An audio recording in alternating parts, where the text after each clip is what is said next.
असो पानी जेके बासर वडेरा वो बंद कयो वेठा असां पुछण में पानी असां वटि पीअण लाइ कोन थो मिले। इन जे करे आऊं हिते इस्लामाबाद आयो आहियां पंहिंजो एहतिजाज रिकॉर्ड कराइण।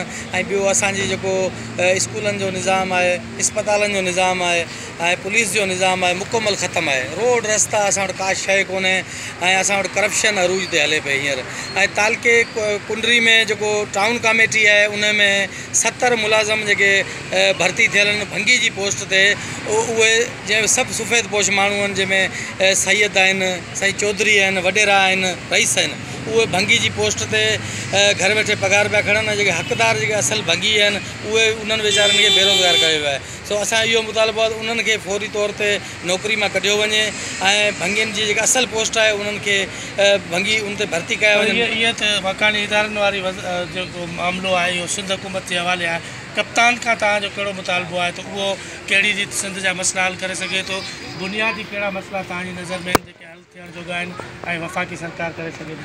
साईं, वफ़ाक़ी सरकार जेको तालीम जो निज़ाम सही करे सघे थी, पुलिस जो निज़ाम सही करे सघे थी, इस्पताल जो निज़ाम सही करे सघे थी, इहे वफ़ाक़ी खाते में अचनि था।